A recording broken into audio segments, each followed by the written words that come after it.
So kamusta na po mga kababayan, and welcome back sa Usapang Kanto with One Talk PH. Ngayon po ay araw ng linggo mga kapatid. May 3, no? Bilis ano? May 3 na kaagad mga kababayan. Sa susunod na linggo mga kapatid, kona po 'yan, no? A7 or tawag dito, Agis. Hindi ako nagkakamali, Agis na. Tapos sa susunod na linggo, 20 na naman. Ang bilis talaga ng panahon. And eto na nga mga kapatid, Vice President Sara Duterte, durog na durog mga kababayan dito sa isang tawag nito, human rights lawyer. Kasi nga mga kapatid, itong sabi dito ng human rights lawyer na to ay ito daw ang ating Vice Presidente ay napaka-demanding. Hayop na yan.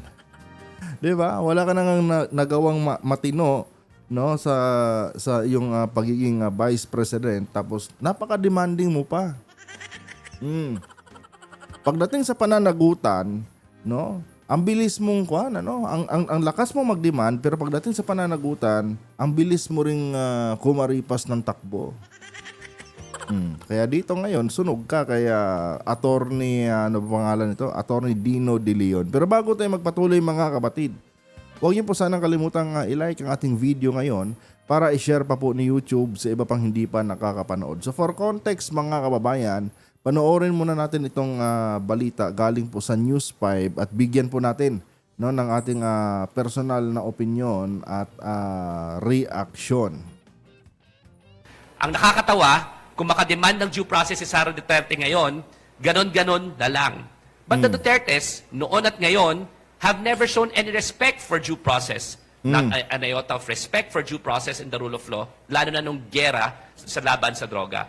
Oh, tama 'yan mga kapatid.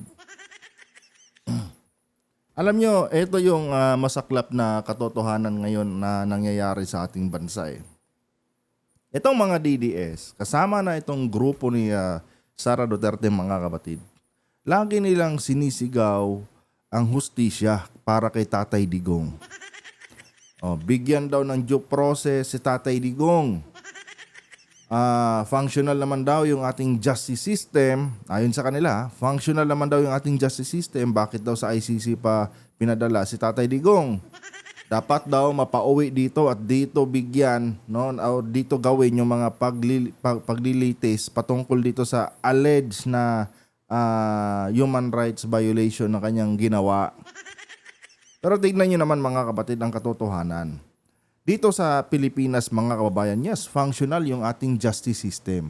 Ang problema mga kapatid, no, yung justice system natin ngayon, gumagana lang po yan sa mga ordinaryong mga tao. Pag pinag-usapan na natin si former President Duterte mga kababayan, labo-labo na po. Bakit kamo? Halos lahat ng mga nakaupo ngayon sa ating Korte Suprema mga kapatid hanggang sa Court of Appeal, si appointees lahat ni Tatay Digong nyo . So, sa tingin nyo ba mga kapatid, magiging patas yan? Alam nyo naman sa Pilipinas mga kababayan, big word po ang salitang utang na loob. Big word yan mga kapatid. Kaya nga, 'di ba? Noong nag-away-away or noong inaway ni Sara Duterte itong pamilya Marcos, anong pinangbuboy-boy ng mga DDS sa kay PBBM. Wala di umanong utang na loob. Pinalibing daw ni former President Duterte yung kanilang ama, tapos ganito lang daw ginawa ni PBBM. Diba? Kasi nga sa Pilipinas mga kababayan, big word ang salitang utang na loob. Ngayon mga kapatid, do you think yung mga inappoint ni Duterte susuwagin siya?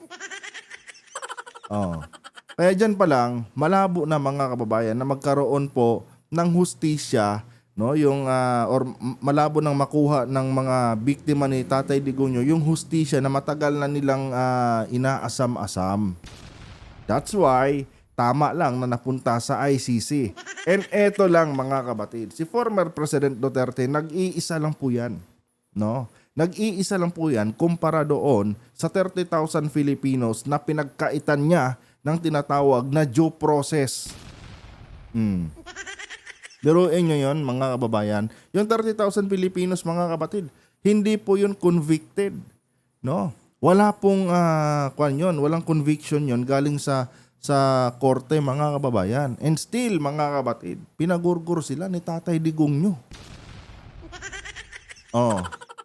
Tapos ngayon, sisigaw kayo ng due process para kay Tatay Digong nyo. Nag-iisa lang yan. Kumpara doon sa mahigit 30,000 na mga buhay, no? Na nawala dahil sa kanyang tukhang.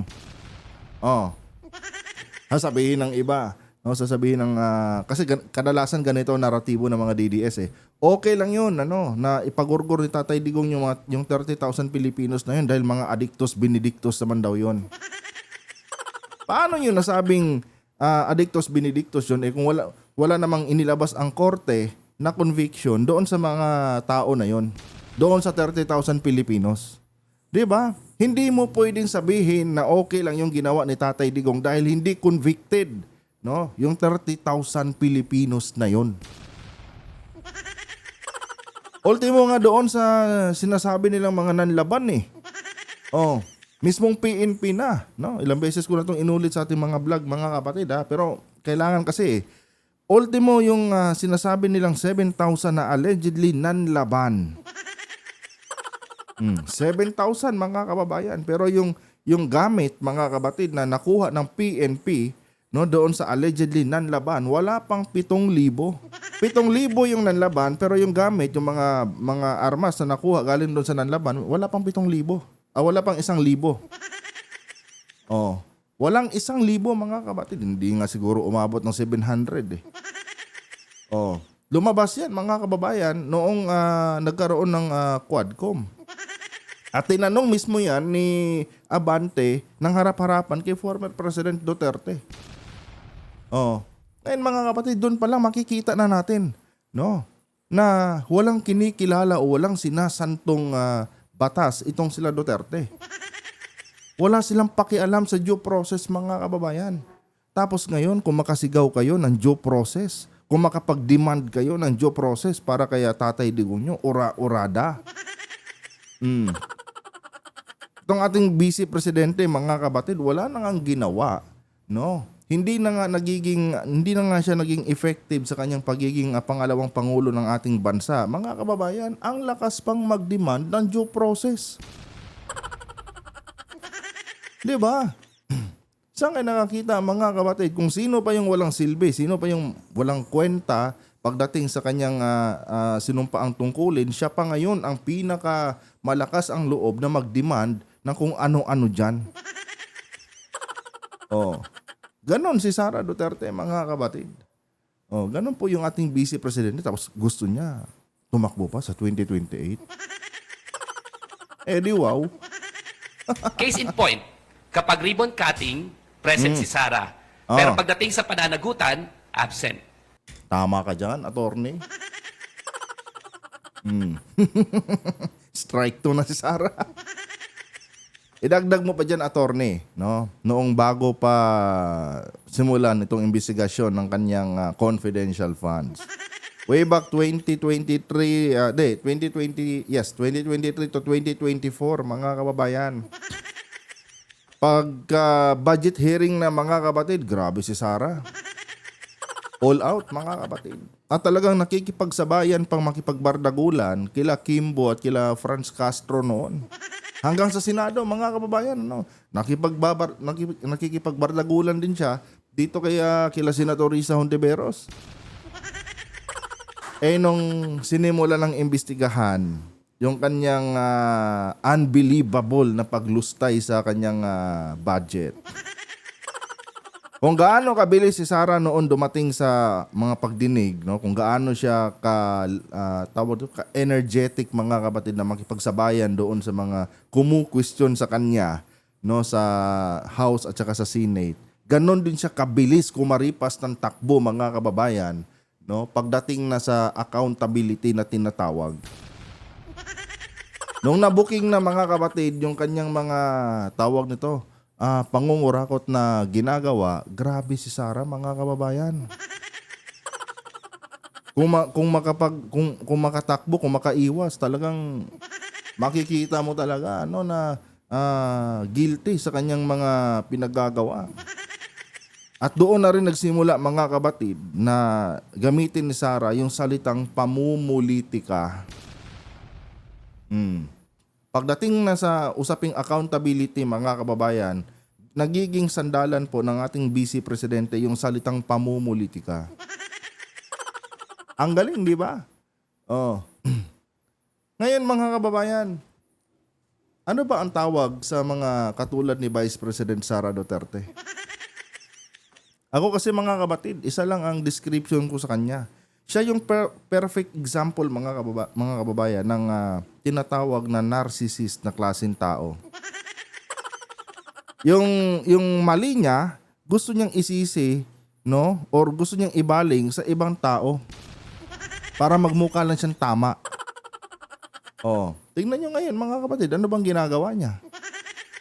Imbes na harapin niya yung mga kinakaharap niyang asunto ngayon, anong ginagawa niya, mga kababayan? Ginagamit niya. Ginagawa niyang pananggalang ang administrasyong Marcos sa pamamagitan, mga kapatid, ng paninira din niya sa administrasyong Marcos. Siya yung nakitaan ng ebidensya, pero mga kababayan, yung administrasyong Marcos, yung kanyang binibira. Oh. Yung Malacanang yung kanyang binibira, mga kapatid. Pero siya yung nakitaan ng sandamakmak na ebidensya. Oh. 'Di ba? Binabaluktot niya yung katotohanan, mga kapatid, para magmukha lang siyang bida. Ganon ang ating Vice Presidente. Tuloy. This is not just disappointing. It is a direct affront to the Constitution and to every Filipino demanding answers. Kahapon po ay Labor Day at alalahanin natin ang mga manggagawa, ang tunay na pundasyon ng ating lipunan. Nitong Labor Day po lamang, nirepresenta natin ang 42 na dating manggagawa ng Vallarcar Transit. Ayon sa kanilang salaysay, nung panahon ni Pangulong Duterte, sila ay napersang umalis sa trabaho, tinakot at nawalan ng kabuhayan. Kasi nga, mga kapatid, ito kasing pamilya Duterte, sa totoo lang anti-poor po yan. Anti-poor po yan, mga kababayan. Tignan nyo, sa panahon ng tukhang ni Digong, anong sektor, mga kapatid, ang pinaka-apektado? Di ba yung sektor ng mga mahihirap? Oh, real talk yan, mga kababayan. Doon sa 30,000 Pilipinos, mga kapatid, na pinagorgor ni Tatay Digong nyo, ilan ba doon ang mayayaman? Halos wala nga eh.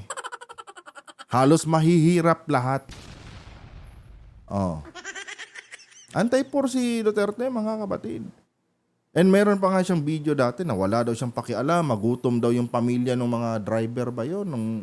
Di ba? Wala siyang simpatya, mga kababayan, dito sa mga kababayan natin mga mahihirap. Sa pagkakaintindi ko kasi, ang tingin ng nitong pamilya Duterte sa mga mahihirap nating mga kababayan is instrumento lang, kasangkapan lang, mga kababayan, para makuha nila yung kanilang mga hinahangad na posisyon sa ating bansa. Tandaan nyo, mga kapatid, na yung si Digong, nanalo yan dahil sa mga mahihirap. Oo. Mga mahihirap, mga kapatid, mga mahihirap na mga Bisaya, yan po talaga ang pinakamalaking puntos, na nagpanalo kay Duterte last 2016. Pero, mga kapatid, sino ba ang unang tinamaan noong naupo si former President Duterte? Hindi ba yung mga mahihirap din? Hindi ba yung sektor, mga kababayan, na siyang nag-upo sa kanya doon sa Malacanang? Oh, ganon, mga kababayan, ang karakteristik ng mga Duterte na yan. Mga anti-poor po sila, mga kapatid. At mas pinapaboran pa nila yung mga dayuhang mga mayayaman. Regardless kung illegal o legal yung mga negosyo nun. Basta kumikbak lang sila, mga kapatid, may porsyento lang sila sa mga negosyo nun, okay na sa kanila yon. Wala siyang pakialam kung yung mga mahihirap niyang mga kababayan ang mag-suffer, mga kapatid. Di ba? I mean, real talk lang tayo, mga kababayan. Yun po talaga ang totoo.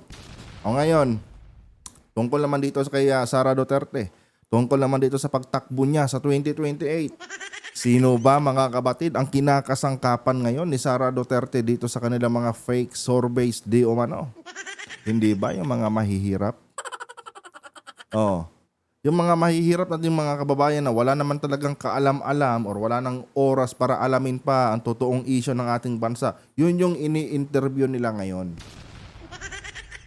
Pagkatapos mga kapatid, pag nilaliman mo yung tanong, no, doon sa mga doon sa mga tawag nitong mga mahihirap na gustong-gusto maupo si Sara bilang presidente, pag nilaliman mo yung mga tanong, dinadaan mo na sa technical na mga tanong, wala nang maisasagot. Oh.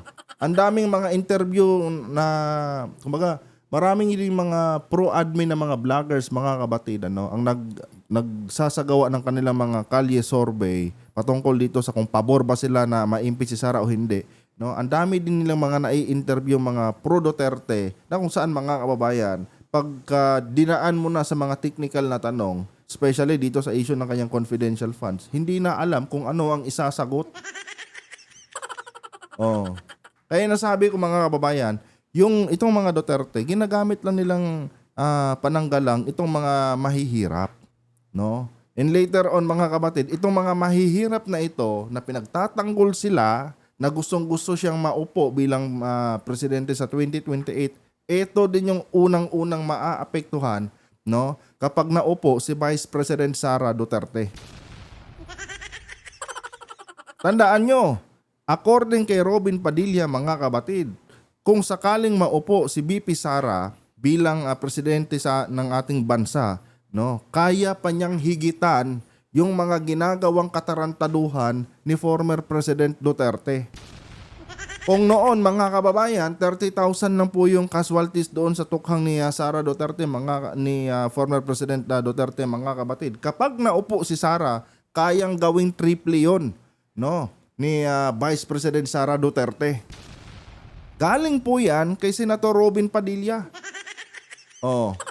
Katunayan nga mga kababayan, ito nga si Padilla, gusto nga niyang halimbawa lang maupo kung manalong presidente si Sara, gusto niyang bigyan siya ng posisyon ni Sara Duterte, no, na related dito sa mga crime investigation sector agency. At sisiguraduhin daw niya mga kabatid na lahat ng mga kriminal ay may kalalagyan. Oh. 'Di ba? Kaya sinasabi ko sa inyo ngayon pa lang mga kababayan, kapag itong si Sara, no, naupo bilang presidente ng ating bansa, nako, mga kabatid, wala na talaga, no? Katapusan na po ng ating bansa. At itong mga mahihirap ngayon, no, na grabing kamangmangan din yung pinapakita sa harap ng mga survey na yan na ginagawa ng mga DDS. Kayo din, no? Kayo din mismo ang magsasuffer diyan, no, sa inyong choice na iupong presidente. Dahil kayo talaga ang uunahin yan. Oh, 'di ba? And ito, gaya na sabi ko rin sa inyo mga kababayan, pag naupo yan si Sara, puro lang paghihiganti mga kabatid yung gagawin yan. Wala lang ibang gagawin yan, kundi puro lang paghihiganti. Kaya, wag nyong asahan na kapag si Sara nanalo, magiging maayos yung ating bansa. Magiging nightmare mga kabatid. Magiging nightmare talaga pag si Sara Duterte ang naupo uli bilang presidente, or kapag isang Duterte pa ang naupo uli bilang presidente ng ating bansa. Disaster mga kababayan. Ngayon pa lang nakikita na natin yan. No? Walang ibang gagawin yan mga kabatid. Dahil ngayon kasi parang gapos yung kanilang mga kamay eh. Ngayon, pag na-elect yan as president, para yung kabayong nakawala or parang leon yan na nakawala sa kanyang hawla. Kahit sino mga kabatid, aatakihin yan at kakagatin yan. Kaya kayo mga DDS, walang sisihan. Kung ipipilit nyo yung gusto nyo, walang sisihan. Madaling salita, para bang ginamit ang makinarya ng Estado upang sila ay patahimikin at matanggal sa trabaho para protektahan ang management supposedly o yung kabilang parte doon. Kaya kami ay nagsampa ng grave coercion. Bakit natin sinasabi to? No? Why am I mentioning this? Because the impeachment, the demand for accountability, the stories of abused workers, the stories of extrajudicial killings are all interconnected.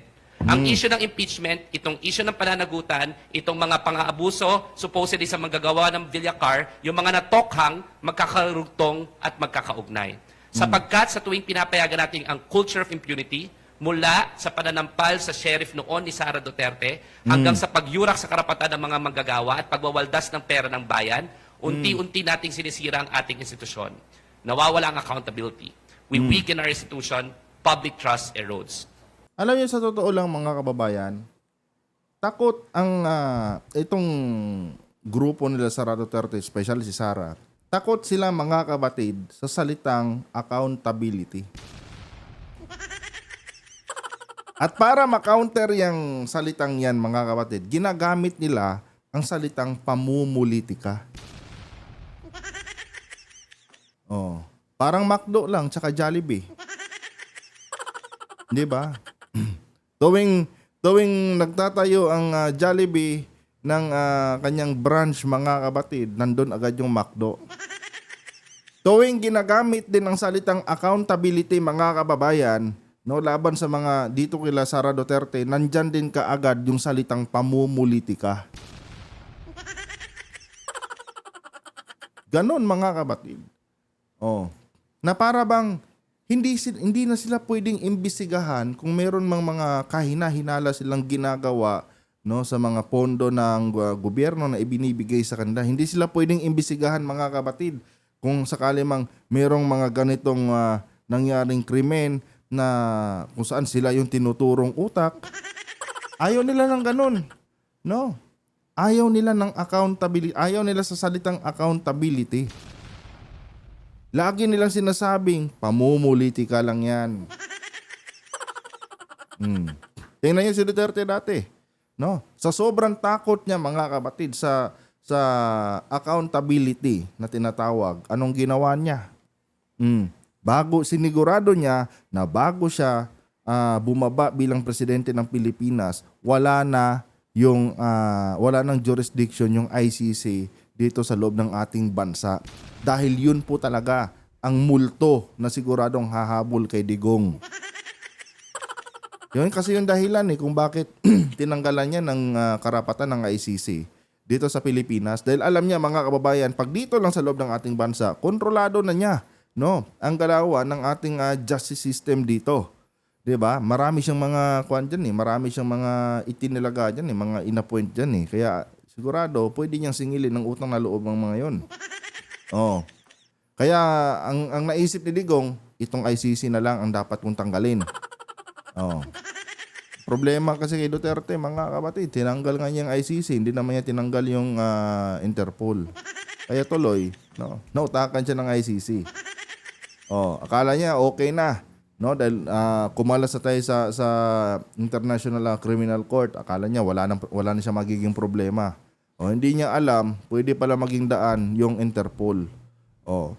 Ngayon mga kababayan, no, ang sinisisi niya is si Pangulong Marcos. Kung hindi ka ba naman tarantado at kalahati former president, no? Sino ba ang naging daan para maligwak ka dito sa loob ng ating bansa? Oh, 'di ba ang international Interpol, itong international police natin, hindi ba sila yung naging ang naging channel ng ICC? So bakit nyo sinisisi ngayon kay President Marcos? Bago pa man naupo si PBBM, mga kapatid, no? Marami na po sa grupo nila Senator Risa, sa grupo nila Laila de Lima, sila na po yung nauna ng nagpetisyon, mga kababayan, at lumapit sa ICC para itong si Digong sintensyahan doon. 'Di ba? It so happened lang mga kapatid na nangyari ito under Marcos administration. Oh. Kaya mga kababayan, no, ito po talaga yung mga bagay na masasabi kong dito mangmang, no, literal na mangmang itong mga DDS. Hindi nila alam hindi nila naiintindihan yung mga prosesong ito mga kapatid. Wala silang kaalam-alam tungkol dito. Ang sa kanila lang mga kababayan, no, kung ano lang yung pinifeed sa kanila nitong mga fake news peddler ni Sara Duterte, tulad nila Jason Sa, tulad nitong mga vloggers ni Sara, kung ano lang yung mga pinapakalat na disinformation nitong mga lintik na to, yun lang din ang pinapaniwalaan ng mga DDS. Kaya nga, nabansagan silang mga illiterate eh. Kasi mga kabatid, ultimo, sentido común, hindi nila kayang paganahin. Doon lang sila nakatingin mga kababayan na sa panahon daw ni Tatay Digong, napaka-safe daw, no? Maglakad sa kalsada. Natural, maging safe talaga maglakad ng time na yun mga kabatid. Dahil under Duterte administration nga, wala nga due process. Oh. Sige, pagbigyan natin yung argumento nyo na maganda yung ganong sistema tulad kay Duterte. No? Na kung saan walang due process. Payag kayo, wala na tayong batas na susundin dito sa loob ng ating bansa. Kasi kung effective naman pala yung ganong klaseng leadership, di bakit pa natin kailangan ng batas? Diktador na ang kailangan natin mga kababayan. Oh, diktador na mga kapatid. Payag kayo sa ganong sistema. Oh, mamaya niyan, di ba? Ituro lang kayo ni Sara dyan. Oh, ito. Yan, oh. Oh. Isa yan sa mga nagpapakalat dito ng mga illegal na kontrabando. Pagbintangan lang kayo dyan ngayon, di wala na. Kasi mga kapatid, parang mini-mini mo na lang yan. Pag diktador na ang sistema ng ating gobyerno, parang mini-mini mo na lang yan. Ganyan nila kay ni Sara. O, ikaw, no? Ikaw yung drug dealer sa ating bansa. Oh, wala ka lang ilalaban ngayon. Di ba? Wala ka ng karapatang mag-apila pa dahil ayaw mo ng due process, di ba? Gusto nyo yung sistema ni Duterte, di ba? Na kung saan safe daw kayo maglakad sa daan. Oh. Kung ako din ba naman kasi criminal long time na yun mga kabatid, ano? Talagang hindi din ako gagawa ng krimen. Kasi hindi patas eh. Tapos, bawat isa, no, sa atin nung time na yun mga kababayan, may patong po na 10,000 bawat ulo sa atin. Tama ba yun?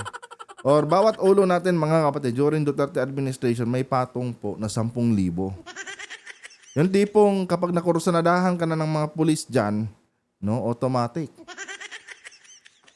Magti-take effect ka agad yung reward sa ulo mo.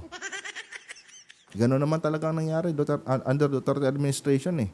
Di ba? Kaya nga umabot ng 30,000 casualties eh, or mas mahigit pa nga doon kung tutuusin mga kapatid eh. No? Hindi lang na i-record yung iba eh. No? Mas mahigit pa sa 30,000 yung mga casualties under Duterte administration kung tutuusin lang. Kaya naging ganun yun mga kapatid dahil nga sa kawalan ng batas, no? Sa kawalan ng pangil ng batas under administration ni Tatay Digong nyo. Itong mga DDS, no? Sana pag-isipan yung mabuti. Kasi yung ginawa ni Duterte sa loob ng 6 na taon, kuwan na po yun mga kababayan. Pagiging diktador na po yun. Pero yun, si Dilima napakulong niya. No? Si Trillanes, muntik-muntikan pa. Oh, naalala nyo ba yan mga kabatid? Noong nag-utos si Duterte sa isa sa kanyang miyembro ba sa kanyang gabinete nung time na yon, nagawa ng fake na bank record si Trillanes. Doon pa lang mga kababayan, makikita mo na kung gaano ka-powerful si Tatay Digong nyo. Oh, nung pandemic, 'di ba? Napansin nyo mga kababayan? Oh. Yung ibang mga bansa nilift na mga kabatid yung kanilang yung kanilang mga quarantine. Tayo dito sa Pilipinas mga kababayan, no, sa utos ni Digong, pinagpi-face mask tayo at pinagpi-face shield mga kabatid, no? Habang pagala-gala tayo diyan or habang pumupunta tayo or pumapasok tayo sa ating mga trabaho. Kahit wala naman wala naman ng pandemya. Yun pala mga kabatid, kaya ginawa ni Duterte yon para makakulimbat pa sila ng malaking pera, no? Galing doon sa mga binibili nilang mga face mask at face shield. Oh, pati din doon sa mga bakuna. Ganon ka manipulado ni Digong ang panahon ng tawag nito, ganon ka manipulado ni Duterte mga kapatid yung ating bansa under his administration. Pinalabas lang niya mga kababayan na dumaan tayo sa ganito, pero tutuusin mga kabatid, diskarte lang ni Duterte yun at ni Duque, no? Para makapagligwak sila ng bilyon-bilyong pera galing sa kaban ng bayan. Napatunayan yun na overpriced lahat Tsaka napatunayan din nung time na yon, no, na isa sa nakinabang doon si Saldico. Ultimately, the question is simple. Does our system work when it is tested? Stress test po ito ng ating demokrasya. This is not a moment for division. This is a moment for truth. This is a moment for accountability. Okay? So, mas importante po na makita natin ang ebidensya regardless of personalities. Maraming Ang problema kasi, nakalatag na lahat ng ebidensya, ayaw pa rin tanggapin, no, nitong mga supporters ni Sara. Alam nyo mga kapatid, bakit supporters lagi ng mga Duterte ang binibira ko dito? Kasi nga mga kababayan, kung wala itong mga supporters na ito nila Sara Duterte, hindi yan maglalakas loob mga kapatid na kalabanin ang kasalukuyang administrasyon. Gamit na gamit nila mga kababayan itong mga mahihirap. Ginagamit nila yung mga yan, ginagaslight nila yung mga yan, no? Dahil alam nila mga kabatid, ito lang ang pwede nilang gawing pananggalang. Yung mga mahihirap na yan. Pero kung wala yung mga mahihirap na yan mga kabatid, wala. Nga, mga kababayan. Wala nang rason para makipagkuhan pa sila, makipagbrasuhan sa gobyerno. Pero dahil nakikita nila marami pa rin tayong naguguyo ng mga mahihirap. Tuloy-tuloy lang natin 'to, no? Talagang magtatagumpay tayo dito. Ganon 'yun salamat.